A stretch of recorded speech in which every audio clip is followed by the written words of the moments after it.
जिस कहानी की आज हम बात करने वाले हैं वो उस व्यक्ति की है जो कभी आपके और हमारी तरह था। बड़े बड़े सपने देखा करता था, पर सपने देखने से पूरे नहीं होते। उसके लिए आपको हार्ड वर्क, स्मार्ट वर्क व सेल्फ कॉन्फिडेंस से काम करना पड़ता है। और आज हम ऐसे ही सपने देखने वाले सचिन और बिनी बंसल की अनटोल्ड स्टोरी के बारे में जानेंगे कि कैसे जिंदगी आपको बहुत बार मौके देती है। ये आप पर डिपेंड करता है कि आप उसे फ्लिपकार्ट बनाएंगे या कुछ और। चलिए, अब मैं आपको ब्रीडिंग ग्राउंड्स के हिसाब से कहानी को सुनाता हूँ। अब चलते हैं हम साल 2000 में, जब इस चीज़ की शुरुआत हो रही थी। अब क्या हुआ कि जो बेंगलोर था उसमें एक घर था। उस घर में जो थे वो अजय बुटानी थे। उनके कमरे की खिड़की से एक रोशनी उनके कमरे में पड़ रही थी, जो एक अलग सा एहसास दे रही थी उन्हें। अब तभी क्या होता है कि एक जोरदार गेट पे कोई खटखटाहट करने लगता है, मतलब मुक्के मारने लगता है और आवाज़ आने लगती है, जैसे कोई बाहर खड़ा हो, वो आवाज़ें देने लग रहा है। अब सोता है व्यक्ति क्या सोचता है, अजय बुटानी है। वो उठते हैं और सुनते हैं कौन है, और वहाँ से आवाज़ आती है, हे उठ जा, एक कंपनी आई है। उसकी आवाज़ में ना एक अलग सी उम्मीद भरी हो, ऐसा सुनाई दे रहा था उन्हें उस वक्त। अमेज़न और हाई सैलरीज जैसे जो वर्ड्स हैं वो हवा में गूंज रहे थे। और चाहिए भी क्या एक आईटी गाय को। अब जी जो रूम में जो आवाज़ थी वो रूम में एक ऐसा महसूस करवा रही थी कि जैसे कोई अलग ही मतलब वेव्स होती है ना हवा में, वो उन्हें महसूस हुआ उस वक्त। अमेज़न अमेरिकन रिटेल प्लेयर का उस टाइम बहुत बड़ा प्लेयर था, मतलब उस टाइम के हिसाब से भी काफ़ी अच्छा प्लेयर था। और वो क्या चाहता था कि वो इंडिया में भी अपने बिजनेस को एक्सपेंड करे, क्योंकि इंडिया एक ऐसा देश है जहाँ पर उनको बहुत अच्छे मतलब कम इन्वेस्टमेंट के अंदर एक अच्छे इंटेलिजेंट और अच्छी नॉलेज वाले पर्सन्स मिल जाते हैं। सिर्फ पिछले ही महीने जो अमेज़न था उसने अपने जो ऑफिसेस थे वो बेंगलोर में खोले थे। और उस टाइम पे जो बेंगलोर को नाम दिया गया था वो एक टेक शहर के रूप से ही शुरुआत से बनाने की कोशिश करी गई। अमेज़न के आने की खबर से जो युवा हमारे जैसे एंथुसियास्ट होते हैं, मैं भी एक आईटी पर्सन हूँ, उस हिसाब से मैं बता रहा हूँ, एक अलग सी एक्साइटमेंट पैदा हो गई। उस टाइम पे कोई एक बड़ी जाइंट आए और तो प्लेसमेंट्स निकलेंगी, ये सोच के उनके अंदर अलग सी एक हिम्मत सी पैदा हो गई। अब साल बढ़ते गए बढ़ते गए। अब साल 2004 की मैं आपको कुछ बताता हूँ कि अब वहाँ पे जो था गूगल भी इंडिया में एंटर करता है। और उस टाइम पे गूगल का जो सर्च इंजन होता है वो लेटेस्ट होता है, नवा। और उसने गूगल ने अपने शेयर्स को भी लिस्ट कर दिया होता है। जो अमेज़न से अमेज़न की कंपनी की वैल्यूएशन के हिसाब से, मतलब जो उनकी टेक्नोलॉजी थी उनके हिसाब से उनकी वैल्यूएशन बड़ी हाई थी गूगल के शेयर्स की। अब जेफ बेजोस चाहते थे कि जो उनकी कंपनी हो वो ऑल पर्पस टेक्नोलॉजी कंपनी बन जाए। अब इस चीज को साकार करने के लिए उन्होंने एक A9 सर्च इंजन चलाया था। A9 सर्च इंजन क्या करता था, आप जो भी इमेज सर्च करते हैं ना जो आज हम, उस चीज में वो शुरुआत करी गई थी उस टाइम। और उसके जो नेतृत्व कर रहे थे वो उदी मनबर साउथ के जो व्यक्ति थे वो कर रहे थे। और भारत विजय उनकी टीम में शामिल कर लिए जाते हैं क्योंकि वो भी बहुत अच्छी नॉलेज रखते थे उस टाइम। साथ में उन्होंने इंडिया में बहुत सारे ऑफिस का उद्घाटन भी किया उसी वक्त 2004 के अंदर, जिससे वो और ज़्यादा अपनी इमेज सर्च को और ज़्यादा आसान बना सकें और उनको एडवांस कर सकें। बेंगलोर अमेज़न के लिए एक बहुत अच्छा ऑप्शन साबित हुआ स्टार्टिंग फेज के लिए, क्योंकि शहर खूबसूरत तो था ही और वहाँ दिखते थे बहुत इंटेलिजेंट और खूबसूरत इंजीनियर्स मेरे और आपकी तरह। अमेज़न को अपनी रिसर्च में ये पता चला कि जो आईआईटी एजुकेटेड इंजीनियर्स होते हैं वो एक कंपनी के लिए रियल एसेट होते हैं। अमेज़न ने अपनी दुकानों को इंडिया में खोली थी। अब दुकान खोली से मैं ऑफिस खोली मेरा मतलब है, क्योंकि उन्हें लगता था कि भारत का जो बाजार है ना वो एक ऐसा ताला है जो जल्द ही अमेरिकन और यूरोपियन ब्रांड्स के लिए एक इम्पोर्टेंट एसेट कहलाएगा।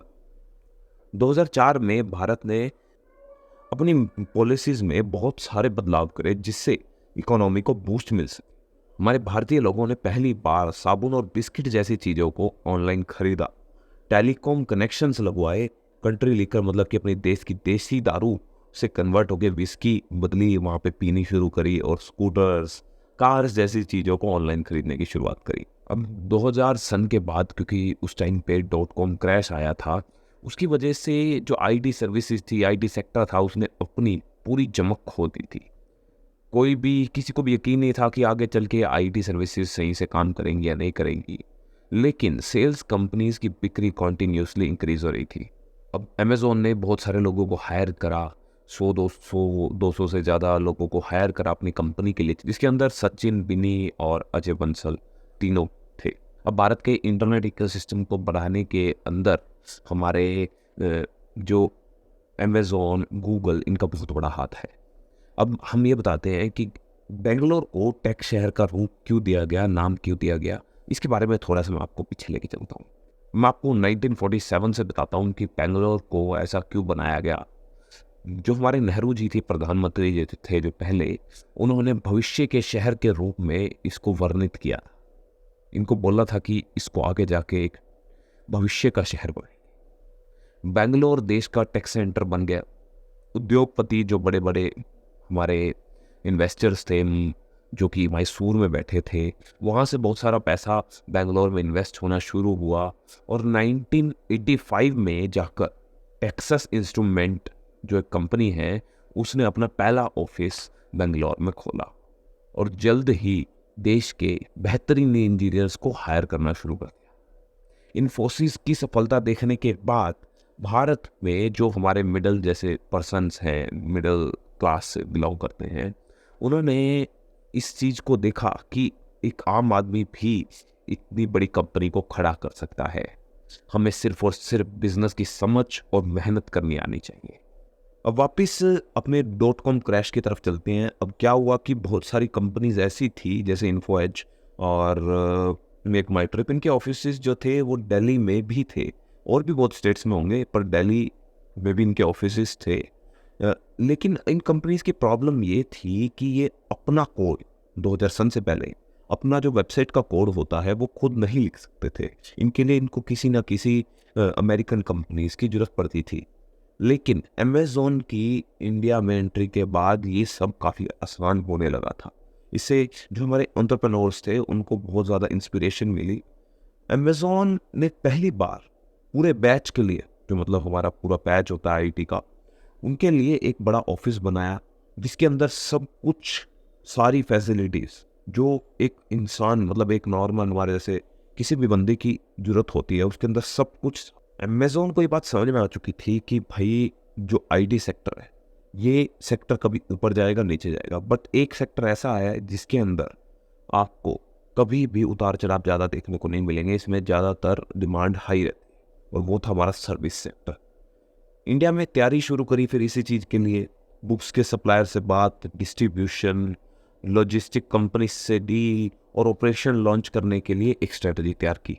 और मैं आपको एक और बात बताता हूँ, जो A9 प्रोजेक्ट इन्होंने, जो इमेज सर्च इंजन का प्रोजेक्ट शुरू किया था, उसका पूरी लीडरशिप, जो मेन पॉइंट था, स्टार्टिंग पॉइंट, और इस पर रिसर्च जो सारी थी, वो इंडिया से शुरुआत हुई। इसको इंडिया से ही लॉन्च करा गया सारा। अब आप में से काफ़ी सारे लोग सोच रहे होंगे कि इसका जो इंटरव्यू था अमेज़ॉन का उस टाइम का थोड़ा आसान रखा होगा इंडिया के लेवल के हिसाब से। नहीं, उसको यूएस के लेवल के हिसाब से था।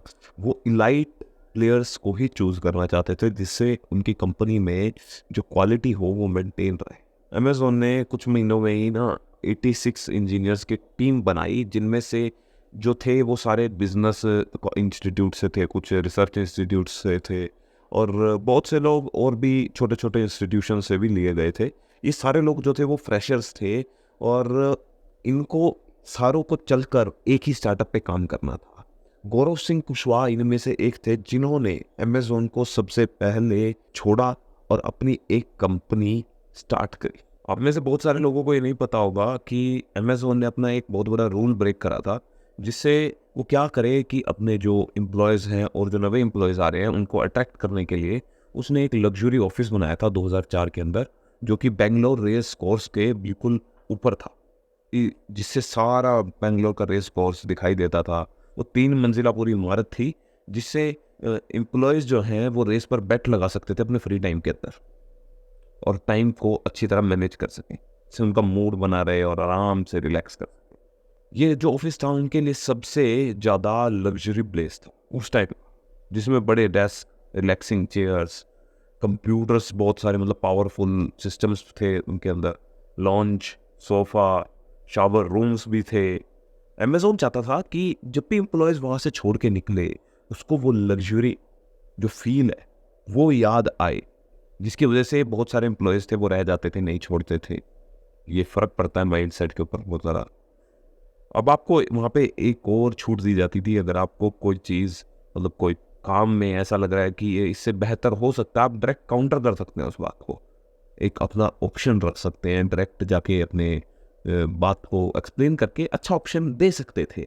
मतलब उस टाइम पे ऐसा कोई कंपनी करा नहीं करती थी अपने एम्प्लॉयज़ के लिए इतना कुछ, लेकिन अमेज़न ने ऐसा सोचा और उन्हें बोला करते थे कि अगर आपके पास कोई आइडिया है, तो आप कंपनी में जाके दे सकते हैं और उसके लिए आपको एक इंसेंटिव अमाउंट भी मिला करती थी। अ, अब क्या था कि इससे लोगों के जो हमारे जो एम्प्लॉयज़ हैं, आपके और मेरे जैसे व्यक्ति हैं, उनके दिमाग में ये रहता था कि कंपनी हमारे लिए इतना कर रही है, तो हमारा भी फ़र्ज़ बनता है कंपनी के लिए उससे बेहतर करना। जिससे कंपनी में एक होती है ना पोज़ीशन लेवल वाली बात, वो बढ़ती है। अब सफ़र में आगे चलते-चलते 2006 के अंदर सचिन बंसल की एंट्री होती है कंपनी के अंदर एज़ अ इंटरमीडिएट प्रोग्रामर।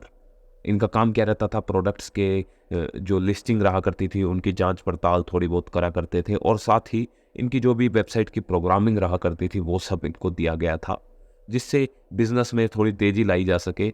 ये इंटरमीडिएट प्रोग्रामर थे, नॉट हाई लेवल या बिगनर लेवल नहीं कहेंगे मैंने।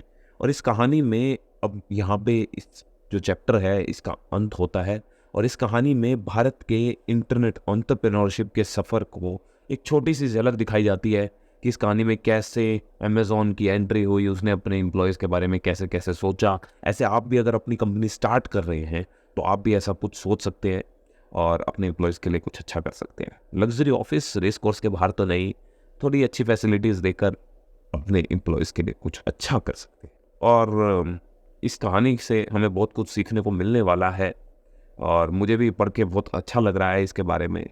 चलिए अब हम मिलते हैं अगले चैप्टर में, जो कि हमारा है the Bansal's go to IIT, अगली वीडियो में। बने रहिए हमारे साथ, आपका होस्ट रवि।